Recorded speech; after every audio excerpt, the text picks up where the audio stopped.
zakończył się festiwal filmowy Camerimage w Bydgoszczy. Jest to festiwal filmowy autorów zdjęć filmowych, na którym były wręczane żaby. Wartym faktem odnotowania jest to, że film, który Remigiusz recenzował z Cannes, czyli Karol, wrzucimy go gdzieś tutaj, zdobył złotą żabę. Drugim faktem wartym odnotowania jest to, że Syn Szawła, czyli film, o którym dosyć głośno mówiło się na tegorocznym T-Mobile Nowym Horyzonty, dostał brązową żabę. I też głośno o nim było na festiwalu, który miał swoją światową premierę, czyli na tegorocznym Cannes. Tak.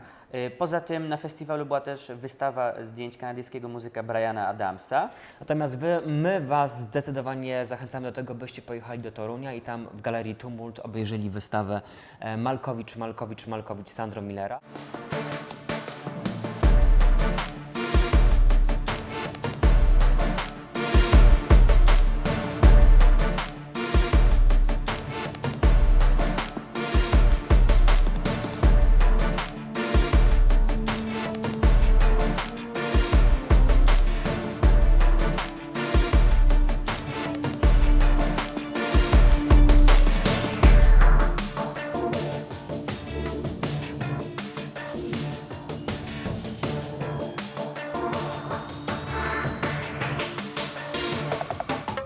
Slightly, John. Lean this way, just a little bit, please. Hold it.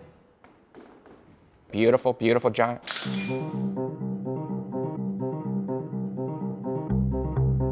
I think of myself more like a blank page. I think that's probably why Sandro likes to shoot with me, because I don't much care, man or woman or old or young or whatever. I really don't mind much. Beautiful. Rotate the body to me just a little bit. Over the next 3 days, I have 30 shots planned with John. All master photographers and their most iconic shot. John Lennon by Annie Leibovitz. Edward Curtis, Three Horses. Andy Warhol self-portrait. Alberto Corda, Che Guevara. That's amazing. Beautiful. These shots over my years of being a photographer have inspired me, have moved me, have taught me. From Dorothy Lang's Migrant Mother to Albert Watson's Hitchcock to Philippe Halsman's Salvador Dali. Big eyes, big eyes. That's it. Push him, John. Just force it, force it. Beautiful.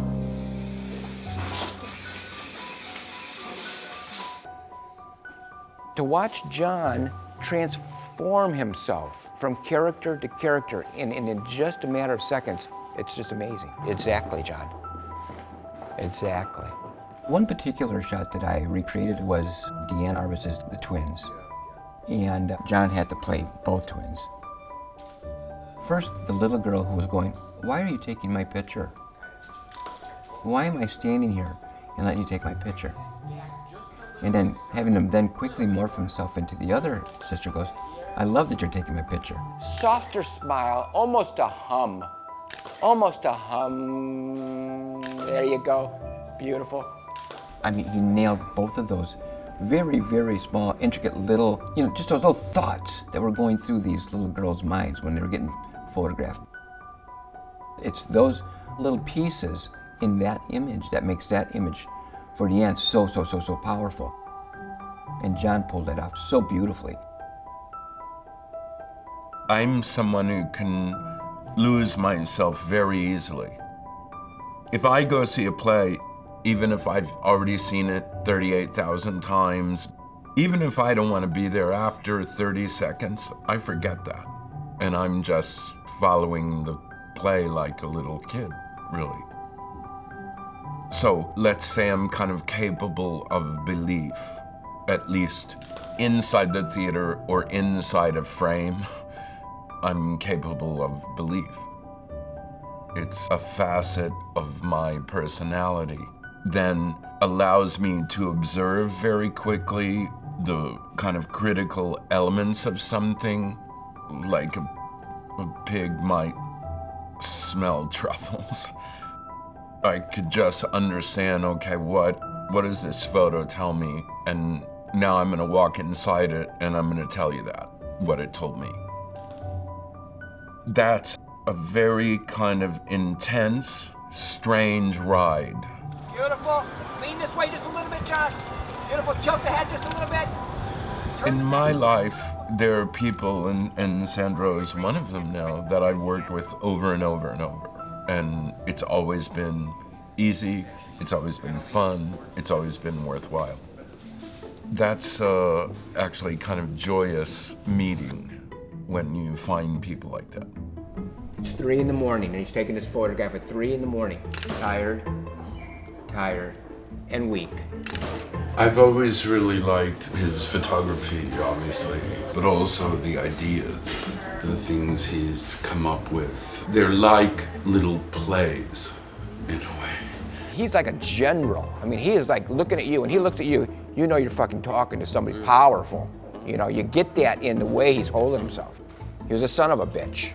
With Sandro, I just like to show up and see what he has in mind. And blow. Beautiful. These are like my Mickey Mantles, my Joe DiMaggios, my Michael Jordans. These photographers are guys who I really look up to, and their photographs are very, very, very special. She left the door of the bathroom open, and I made one good vertical frame.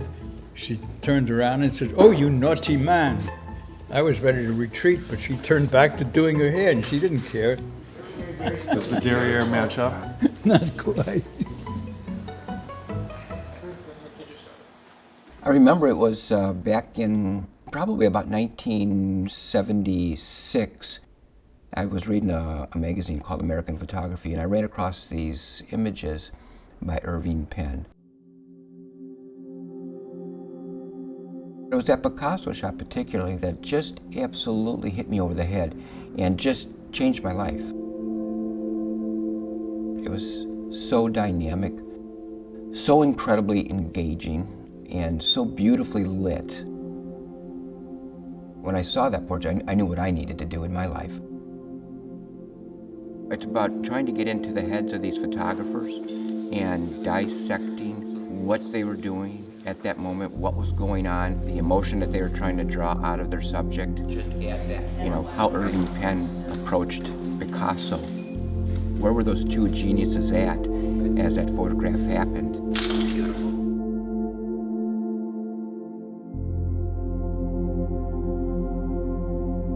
You know, it's one thing for Scribnesky to take a photo of Bette Davis or Orson Welles, and they're fantastic photos.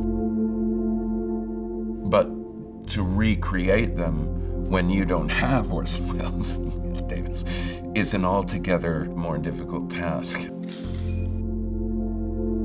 But he has a great eye for that. And a great crew. I mean, they're super well prepared. This is an army of talented people to make a project like this work. All the way from the very important subject, John Malkovich, to your assistants, your stylists, your hair and makeup people, the wig specialist. We probably had over $150,000 worth of wigs. When you're transforming somebody into 30 different images, it's quite a daunting task. We are using bees that didn't survive this last Chicago winter, and I've been choosing them individually, bee by bee. I want people to reconnect with images that have moved them in the past. And I want to say thank you to all these masters.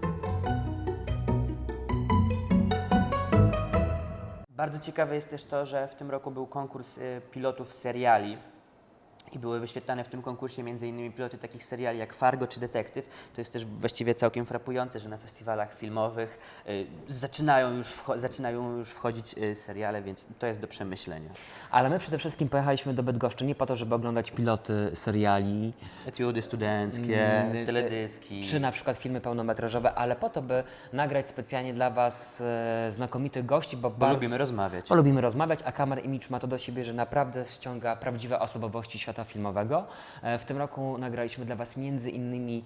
Danego Coena. To jest autor zdjęć do filmu, którego wciąż możecie oglądać na ekranach naszych kin. Dokładnie tak. Oraz nagraliśmy Matthew Libatika. To jest z kolei autor zdjęć znany z filmów Darrena Aronofskiego. Między innymi Czarny Łabędź oraz Wrestler. Zapraszamy Was zatem na specjalne wydanie Światłoczułych prosto z Bydgoszczy z festiwalu Camerimage. What's very interesting about making films at the moment is the fact that the technology is getting better and better and better. So that to me there's a bit of a contradiction in that cameras are getting to the 2K cameras. I shot film, the last one I did was at 6K. The 8K cameras are here. So you can put a bigger and bigger image on a bigger and bigger screen. But like you say, lots of people are going to watch it on a phone with a screen that's that big. So there's just a contradiction in that. Yes, you can make a screen, make a film that's shown on the biggest IMAX screen. You can watch it on something that's that big. And so I think nobody's really got their heads around the pros and the cons, because it's happening now. It's the reality of where we are.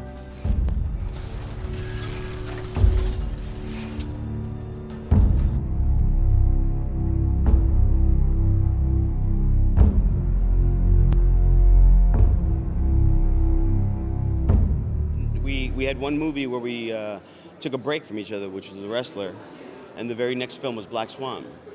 And Black Swan wouldn't be the way it is if we didn't have a newfound respect for each other. And that's just out of being men and not, you know, and not being the children we were when we were making Requiem for a Dream and Pie. I don't understand how a film could be successful if the cinematographer and director don't have a collaboration. They have to have it, you know. But you have to, you know, they have to become your best friend. They have to become your best friend. I wouldn't say it's a marriage. Some people say it's a marriage, but I don't. I think, you know, at first they're collaborating with the production designer, and then they're collaborating with me, and then they're collaborating with the editor. So it's like I know, you just have to be very focused on actually making what you do work for what they want to see, you know.